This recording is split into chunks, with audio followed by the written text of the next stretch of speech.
Woo, guys, all right. It was one crazy, crazy Wednesday, and everybody that has seen my videos knows that my favorite day of the week is a Wednesday. I love Wednesday. Now, I'm going to let you guys know before I get started that I always watch AEW on Thursday mornings because I don't, watching them both at the same time. It's a little too much tasking at hand at that one little time, so I always watch AEW and do my reviews on Thursday. So I'll do AEW tomorrow from my point of view and the review and my point of view of the show. But tonight I'm going to cover which everybody knows is my favorite show of the week. It's NXT. Oh boy, do I love myself some Dusty Rhodes Tag Team Classic tournaments going on all the time. I wish I could see it more than once, but you gotta have it once a year to make it special. And so as always, this is your boy Big B, and welcome to Wrestling Forever. And this is the review for the January 13th, 2021 episode of NXT, also known as the Dusty Rhodes Tag Team Classic. Night one, might as well just say. And we started off pretty good for the night. I mean, we started off, they let us know that, the three matches that we were going to get tonight was going to be the Undisputed Era versus Breezango, that we were going to get Everrise versus the Grizzly Young Veterans, and then we were going to get, Atlas and Swerve Scott versus MSK, which nobody really knew at first who the hell they were talking about. Well, actually, I didn't really know who they're talking about. And I was wondering who the hell were they, but I can't wait to get into that. That was great. Okay, so the first match that we had in the night was Shotzi Blackheart versus Candice LeRae, who also was accompanied by Indy Hartwell. Started off as a pretty decent match. It was a pretty solid match. I enjoyed it. I always love watching myself some Blackheart. I love Blackheart.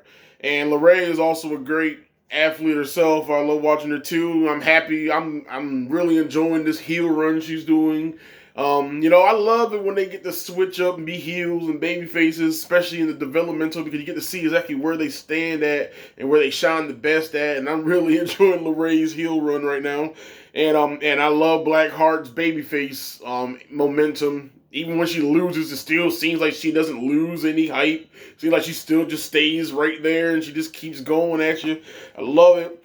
And all in all, of course, I mean, it was a different distraction. It wasn't like a distraction like someone was standing on the rope like, yo, look at me. Look at me. Look into my eyes. Yeah, that's right. Forget all about that superstar you're fighting in the ring. Yes. Yes, this time she actually got a little physical in the situation to the point where, it made kind of good sense as LeRae pulled her ass off the top rope and then rolled her up for the pinfall victory. And then, actually, no, my bad. No, I got that mixed up with the other match. My bad. LeRae actually got up onto the second rope and gave her a spinning neck breaker off the second rope, which led to the pinfall victory. My bad. There was a couple of rope stuff and interferences, but yeah, okay. But LeRae won pinfall, and it was a good way to start off the night. It was very fun. It was very energetic. It wasn't boring. They kept it a pretty decent pace with the whole match, and it was definitely worth a start to get you at least ready for the whatever was coming next. And then we were addressed by Finn Balor, who was just basking in his dominant victory that he had last week when he beat O'Reilly. And he letting everybody else know the reason why he got an X on his chest, because he knows that he is a target. And he's letting them know that the manufacturing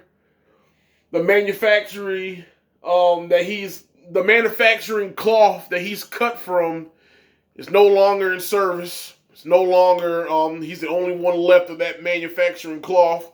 And it was kind of a cool thing. And of course, he was interrupted by Pete Dunne, who the week before was telling him to keep that belt safe for him. So we all kind of figured that Pete Dunne was going to be the next one to come for that title.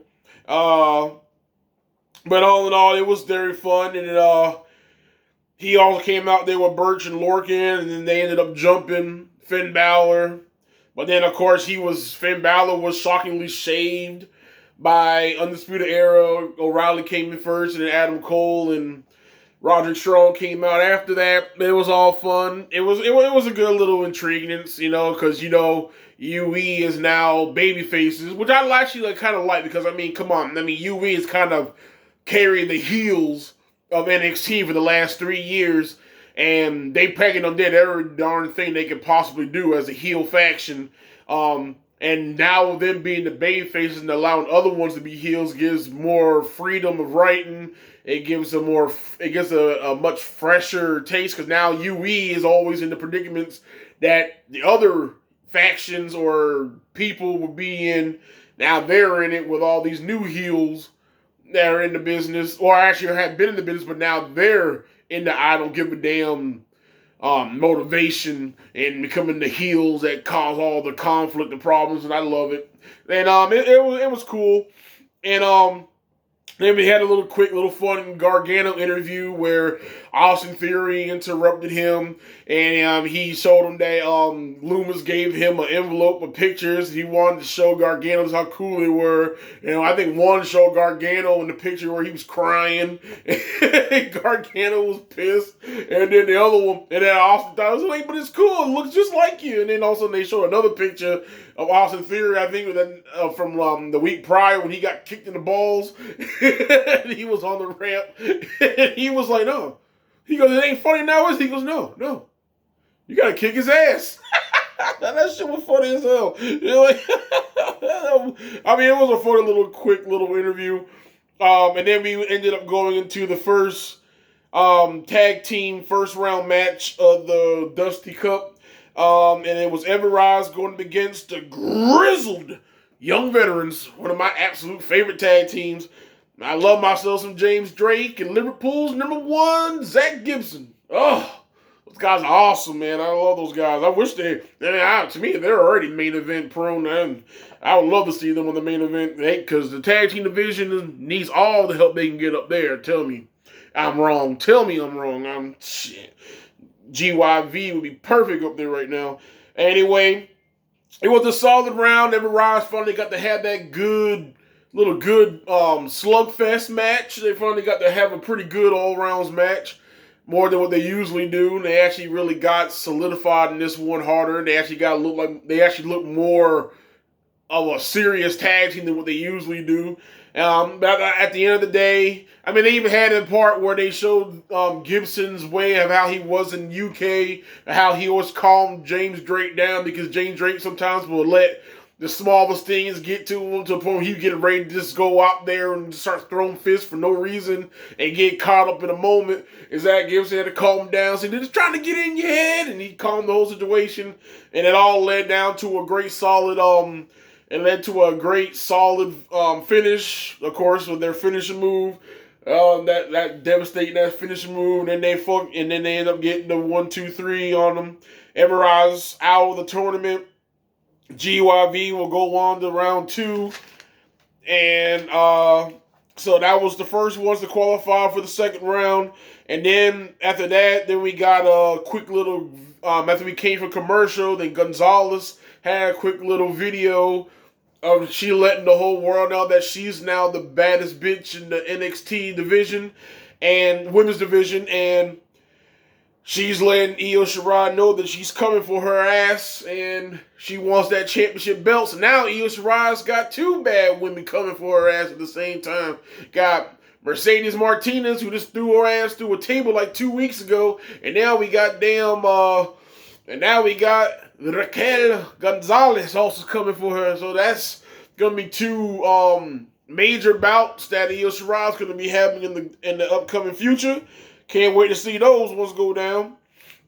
And then we ended up going to then we found out that for the women's Dusty Road Tag Team Classic, we already knew that the Way was going to be a part of that, LeRae and Hartwell. And now we learned that Blackheart and Moon were also going to be a part of that too, which I think is actually a perfect duo. Especially, we always know that every time they come to the Dusty Rhodes Classic and they first start off, a lot of them are always formulated teams that are usually singles competitors, and you always got a couple teams that are, so it's cool. I can handle that. Ember Moon And Shotzi Blackheart get to have some time on TV, more outside of just little minor grudges as he gets something important in the storyline until there's more, there's another window of opportunity out there for someone to go for the title. That was cool. That was definitely cool. Then we end up going to Johnny Gargano versus Dexter Lumis. And oh boy. Now, that was a fun match. You know, Dexter Lumis doing his creepy stuff he always does with those freaky ass eyes stare that he always does, and Johnny Gargano always doing what he does best, always making everything look 10 times better than what it really is. But man, I tell you, man, when I first started looking at Loomis back when they did the Breakout Superstar Tournament, and they had all those ones like him and Swerve Scott and Bronson Reed and Cameron Grimes and them all were all part of that freaking tournament. And I first saw Loomis, I was like, yeah, man, this guy's got some great in-ring skills. I was like, I don't know about the gimmick though. I was always like, I don't know if that gimmick's really going to go through. He might have to do a revamp in the future and everything else. But see, this is what happens when you let someone slowly develop their character in a proper pace. Because if you would have told us like 2 years ago that Dexter Lumis would be one of the big draws right now of NXT, boy, people probably would have laughed at you. Like, boy, please, that ain't happening. But, boy, seeing Dexter Lumis, boy, now doing what he's doing, I love it. And it's just so cool to see how far he's come from being, especially because he's doing all this without ever saying the word. He uses it through his drawings and just through his body language, and that shit is just what makes it so cool, because when you can do stuff like that, that already shows that you don't have to say a single word. You don't have to say a single word to be a badass if you know how to use your body language. And he knows how to use his body language, and I adore that. It all ended up to being where Johnny Gargano, of course, had the minor curse tonight, where he won by the most devastating move in all of the WWE and wrestling period. Won it with the roll-up. Got the roll-up victory. That was the one that I was talking about, the roll-up. And Gargano got the roll-up victory on Dexter Lumis. But it didn't stop there, because, he got the roll-up victory there. Then while he was celebrating outside the ring with the belt by the commentator table, Lumis snuck over there by Theory and started giving him the silence, which is that chokehold move he does. And he was choking him out. And then after that, then Gargano came out there and he was ran around the other side of the ring and started beating up Lumis again. And then Kushida came running in, and Kushida started beating the holy hell out of Gargano while Theory was getting choked out by Lumis outside the ring. And now we done got a little teaser that Kushida's going to be the next challenger for the North American Championship, most likely down the road. But, of course, these guys also got a damn first-round tag team match coming up soon. I think it's next week, where the Way is going up against Kushida and Leon Ruff. But still planting them seeds for future endeavors of this match, the title, and everything else all around this. So it's all great. Then after that, then Pete Dunne, Birch, and Lorcan let us know that they're sick and tired of O'Reilly keep stepping in the way, and that because they know that he's gonna keep getting in their way, they're gonna have to take his ass out tonight, because that's the only way they're going to be able to get to the next. They get through that little obstacle and get what they want, and then we had the sit down where Barrett sat down with Ciampa and Thatcher, and now we found out that the fight pit between Thatcher and Ciampa is going to be next week, which I can't wait. That's going to be a kick-ass match, and literally you just realize that they both got major respect for each other, and they're playing it off. But all in all, next week it's going to be a hell of a fight. Can't wait to see it. And then we had the second first round tag team match of the Dusty Cup, which was Isaiah Swerve Scott and Jake Atlas versus MSK. And at first I was like, who the hell is MSK? I was like, man, I didn't hear nothing about this. Like, who the hell is MSK? Like, who's this?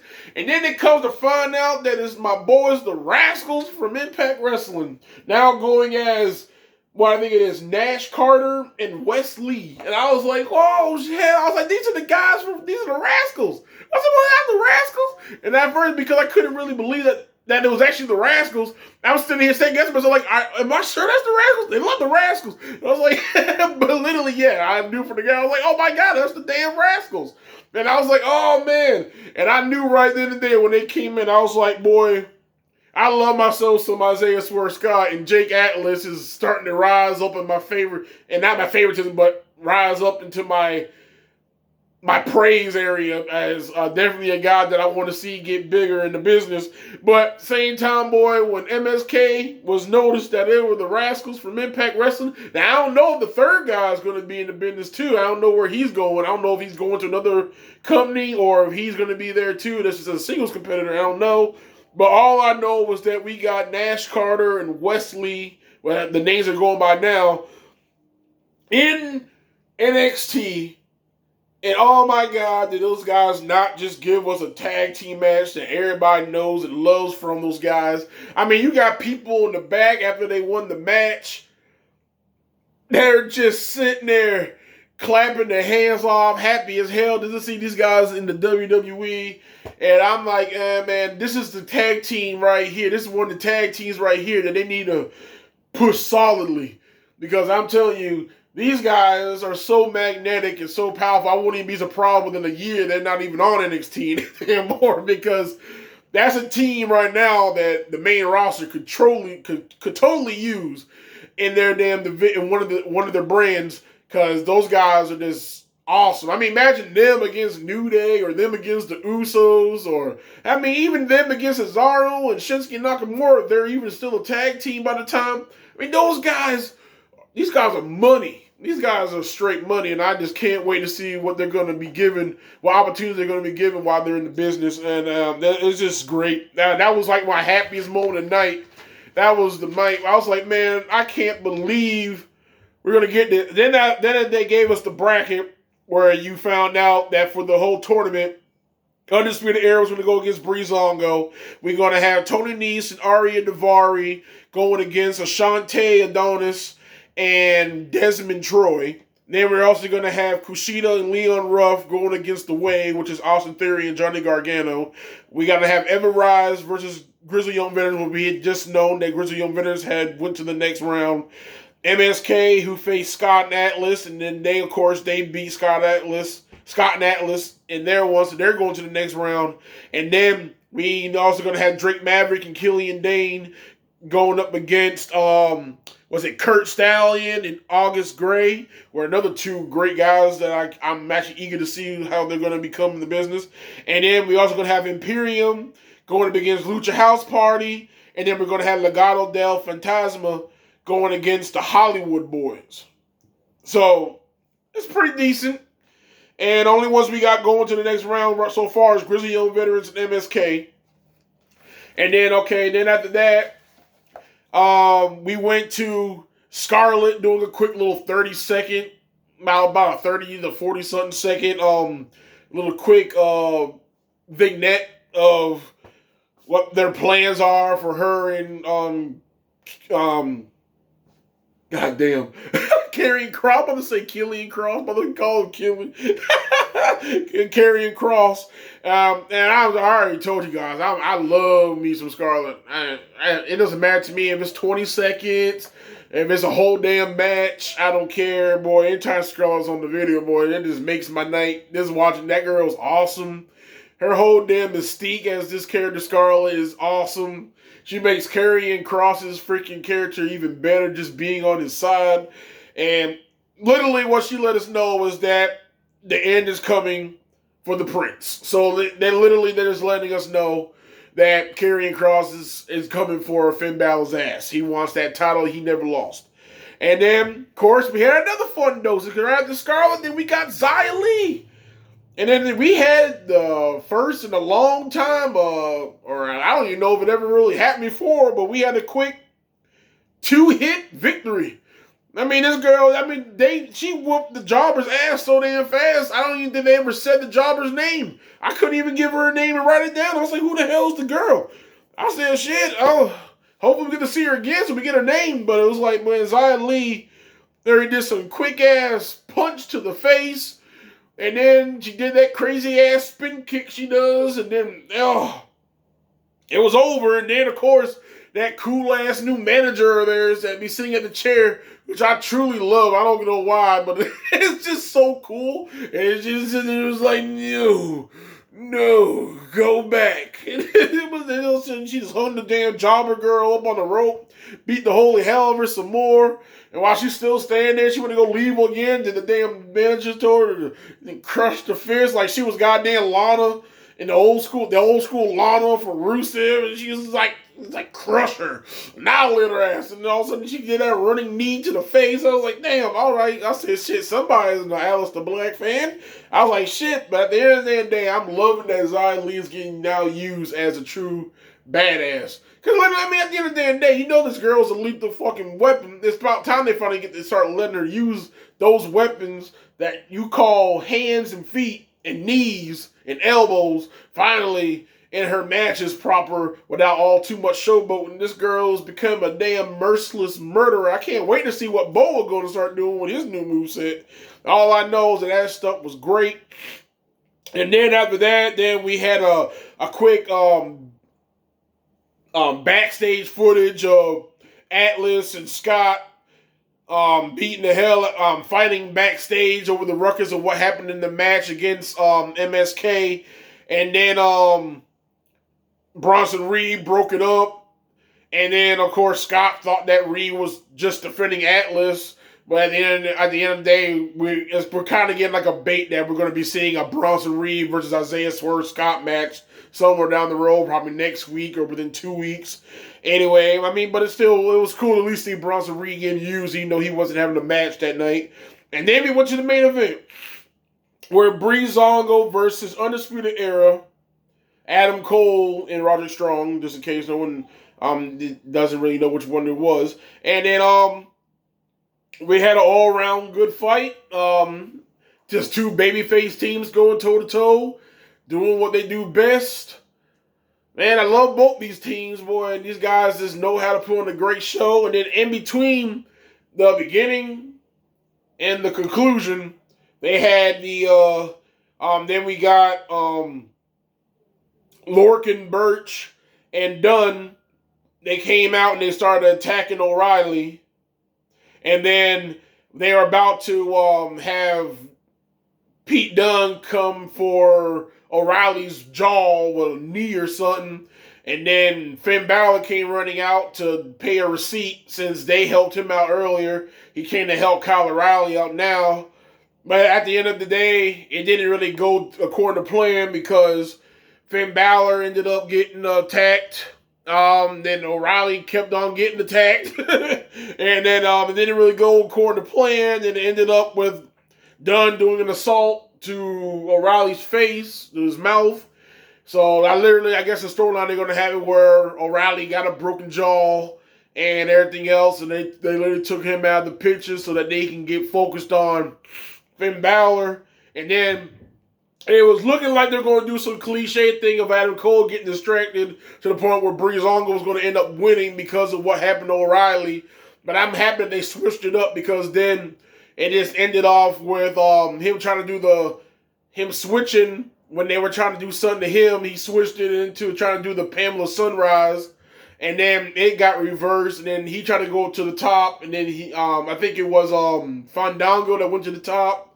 I think it was Fandango. I'm not for sure. And a lot of stuff was happening so quick. I think it was Fandango. And then when he went out the top rope, then Adam Cole caught him with the super kick from Destiny, kicked the holy hell out of him to the point where he was unresponsive, to the point where Adam Cole could give him the 1-2-3 pinfall victory. Undisputed Era is the third team to go on to the second round.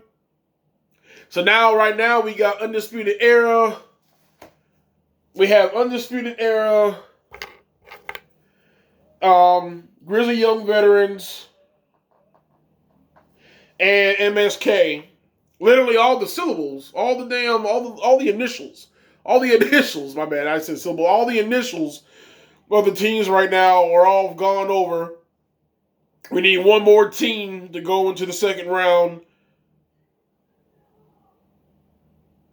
And then, it's like, yeah. Well, we need one more team to start off one more victory team to start off the next four matches. And all in all, pretty solid NXT. I mean, I don't know. I mean, I'm pretty sure somebody there probably didn't really care about it, but I'm sorry. I love me some NXT. I thought the show was pretty damn solid. It's practically the best WWE show on WWE right now throughout the week. I love watching everybody because everybody in that show literally gets utilized in the right ways possible, and you can just tell that if they would just take the samples of what they do for NXT, all that damn formulas they use in NXT, and they actually would transfer that same style to Raw and SmackDown, things would be so much better for Raw and SmackDown. But all in all, I'm gonna give it a 4.5. I'm gonna give it a 4.5. People can call it favoritism all they want, but literally all in all, I don't see no reason why people will give it any less. That was a pretty damn solid show. It was great storytelling. Most matches ended off good, even if they had some predictable roll-ups. By the end of the damn day, they kept the formula going. And, so, I mean, everything else. And then, of course, we also got, we got the teams. We got some of the teams that are, I guess the only 4 teams that are going to be happening this time for the Dusty Cup, just to start it off, because we're going to start the Women's Dusty Rhodes Tag Team Cup, Common Tag Team Classic stuff next week, too, where, well, of course, we got The Way, which is Candice LeRae and Indy Hartwell, and then we also got Ember Moon and Shotzi Blackheart as the team. Of course, we got Casey Catanzaro and Kaden Carter as a team, who has always been a team, and then we also got Mercedes Martinez and Tony Storm as a team. So I don't know if there's going to be any more added or that's just going to be the 4 teams, but all I know is that next week, Casey and Caden are going to be going up against Storm and Martinez in the first round match to start off the Women's Dusty Rhodes Tag Team Classic tournament. And can't wait for that. I don't really mind who the hell gets it because, I mean, this is just starting. But I really hope, but I kind of hope that it's Casey Catanzaro and Kaden Carter. I mean, they have been the longest tag team in the NXT right now. And I would like to at least see them go to the finals. You know, even if they don't win it, I would love to see them at least go to the finals. Because Martinez got something more important to go anyway with Io Shirai.